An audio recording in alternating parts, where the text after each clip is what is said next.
감사합니다. 홍성예산 실행위원장 김성수 목사입니다. 오늘 우리 부대가 일부러 왔는데요. 어제는 정광훈 목사님께서 오시기 때문에 많은 분들이 오시는 곳으로 알고 있었습니다. 그래서 우리는 이렇게 8.15 국민혁명대회 신문 배포하는 것과 또 전단지 배포하는 일을 어제 또 잠깐 가졌습니다. 그리고 오늘은 정광훈 목사님께서 안 오시는 것으로 인해서 조금 이렇게 동력이 떨어질까봐 우리라도 가서 조금 이렇게 힘을 보태주고자 하는 마음으로 이렇게 우리 부대가 좀 왔습니다. 우리는 이렇게 4.19 5.16 혁명 정신으로 4.10 부정선거 수사하라 이런 피켓을 거의 한 10장 정도 만들어서 활동을 해왔고요. 그리고 구체적으로 이렇게 조그마한 것으로 피켓을 한 20장을 만들었는데 그 중에 이렇게 몇 개가 이제 나와 있습니다. 저에게 이렇게 순서가 없는데 갑자기 인사하라고 해서 제가 인사드리고 있습니다. 사실 저는 정광훈 목사님께서 말씀하신 대로 대한민국은 무너졌습니다. 이미 망했습니다. 이 말에 대하여 저는 동의를 많이 못했어요.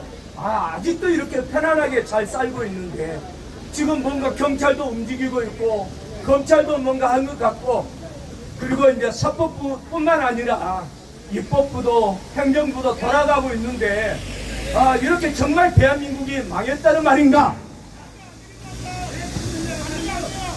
잘 알겠습니다. 제가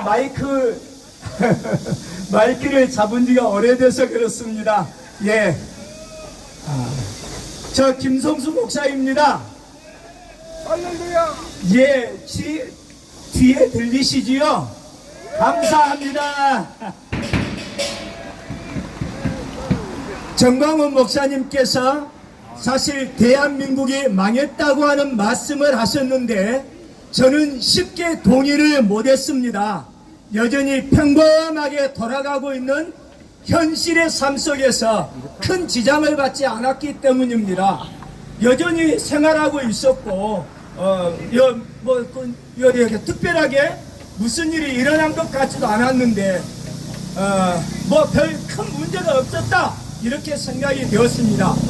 그러나 시간이 지나면서 구체적으로 볼 때마다 확실하게 정광훈 목사님 말씀이 맞았다 동의할 수밖에 없었습니다.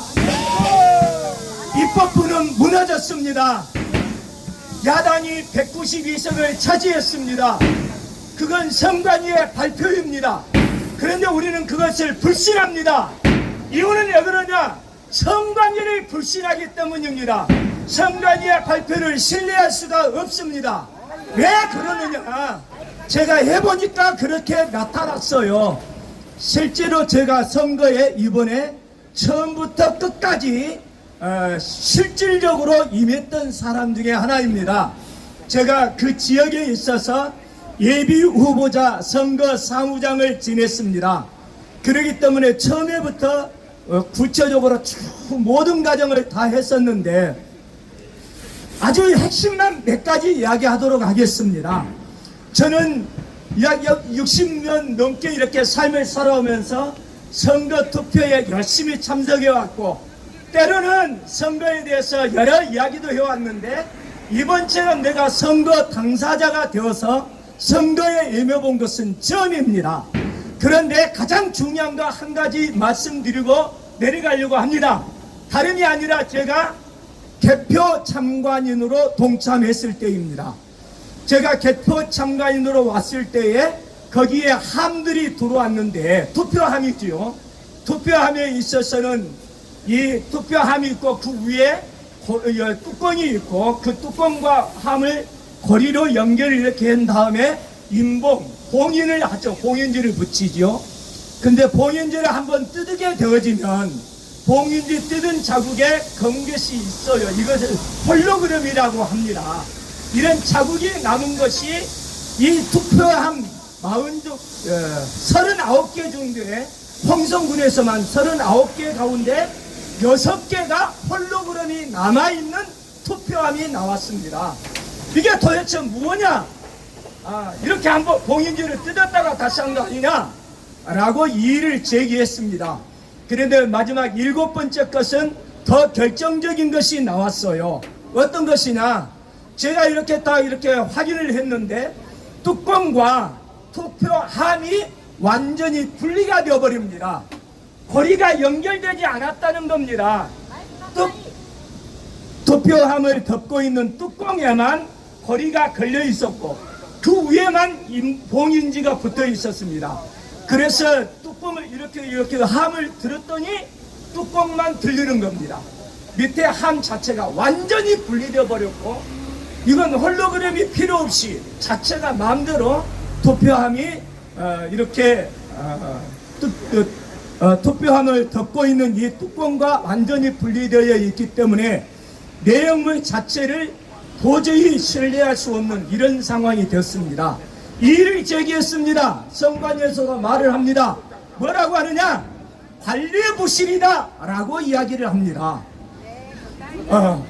부정선거인가 관리부실인가 이 부분에 있어서는 저는 이렇게 이제 높으신 분들이 다 정리해 줄 줄로 압니다. 그런데 제가 이야기하고 싶은 건 그렇습니다. 저는 처음 임했기 때문에 몰라서 선거법에 위반된 것도 있었습니다. 선관위에서 이야기하면 즉시 시정하기도 했습니다.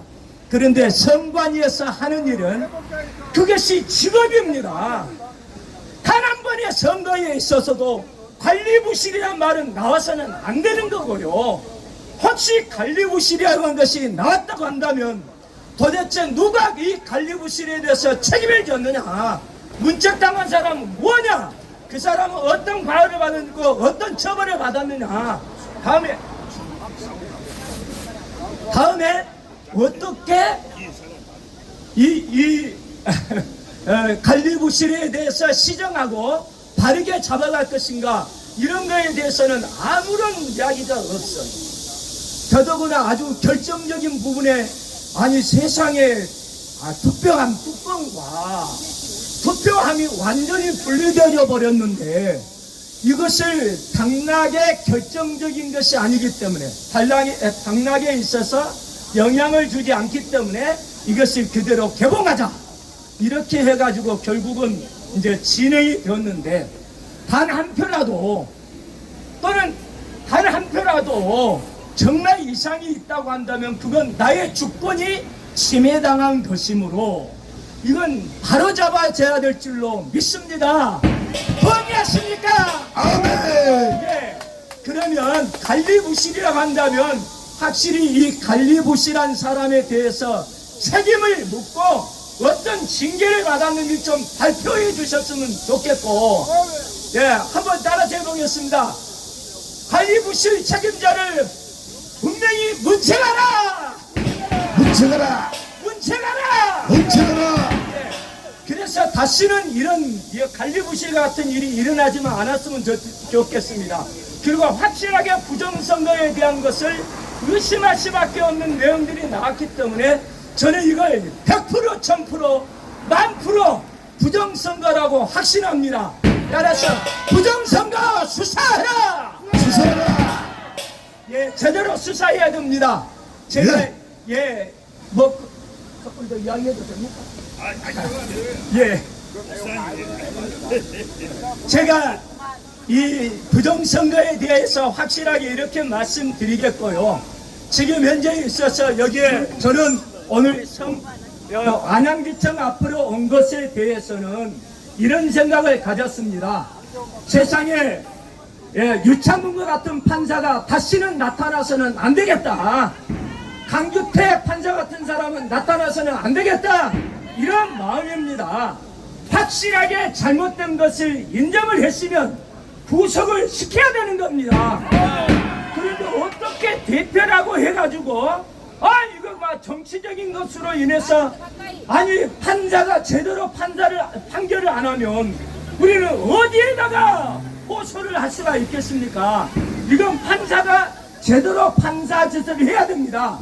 판사는 판사다워야 됩니다. 죄가 되어서는 안 됩니다. 판결을 내려야 되는데 그 판결에 대해서 정말 정치적인 부담을 지기 싫어서 일부러 사퇴를 내버린 강근태 같은 판사가 또 나오면 되겠습니까? 안 됩니다. 이렇게 해서는 안 됩니다. 정의로운 사회가 되어야 되고 법치 국가를 만들려면 어떻게 해야 되냐? 판사는 판사답게 제대로 판결을 내려야 되고 검사는 제대로 검사로 수사를 해야 됩니다. 감사합니다. 우리 검사님들이 잘 해줄 줄로 믿습니다.